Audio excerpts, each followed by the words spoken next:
پرۆسەی کۆنتڕۆڵکردنەوەی مووسڵ پێی نایە هەفتەی دووەمیە و ژمارەی ئاوارەکانی ئەو شارەش لە زیادبوونی بەردەوامدایە. نەتەوە یەکگرتوەکانیش هۆشداری دەدات لە کارەساتی مرۆیی. ستیڤان دۆگاری گوتەبێژی ئەمینداری گشتی ڕێکخراوی نەتەوە یەکگرتوەکان ڕایگەیاند ژمارەی ئاوارەکانی مووسڵ بەردەوام لە زیادبووندایە و لە ئێستادا لە 16,000 کەس نزیک بۆتەوە. هەر سەبارەت بە ڕەوشی ئاوارەکان بەرنامەی ژینگە پارێزی سەربەو ڕێکخراوە هۆشداری دەدات لە ڕوودانی کارەساتی تەندروستی. بۆ پێی ڕێکخراوی داعش تا ئێستا نزیکەی 20 بیری نەوتی لە دەوروبەری مووسڵ گرداوە و ژمارەی کۆگای گازی دووەموکسیدی کاربۆنی تەقاندۆتەوە بە ئامانجی پەخستنی بۆردومانی ئاسمانی هاوپەیمانان بۆ سەر شارەکە. بەمەژ ئاسمانی ئەو شارە بۆتە پارچەیەک دووکەڵی ژەهراوی و بۆ هۆیەوە هەفتەی ڕابردوو لە مەخمور و گیارە و ناوچەکانی دیکەی دەوروبەری مووسڵ نزیکەی 1000 کەس تووشی هەستیاری پێست و تەنگەنەفەسی بوون.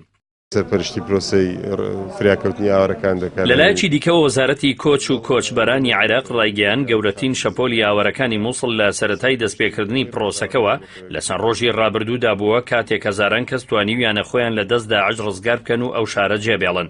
ڕێژەی ئاوارەکانی عێراق لە وەتای هاتنی ڕێکخراوی داعشەوە 3 ملیۆنی تێپەڕاندووە. ئەمەش نیگەرانی کۆمەڵگای نێودوڵەتی لێکەوتوتەوە و ئەرچی حکوومەت و ڕێکخراوە تایبەتمەندەکانی قورس کردووە.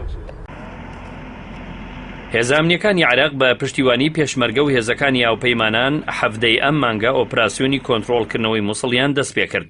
مووسڵ بە دووەم گەورەترین شاری عێراقدا دەندێت لە دوای بەغدای پایتەخت. هاوکات گەورەترین بنکەی ڕێکخراوی داعشە لە عێراق و ماوەی زیاتر لە 2 ساڵە لەلایەن ئەو ڕێکخراوەوە دەستی بەسەرداگیراوە.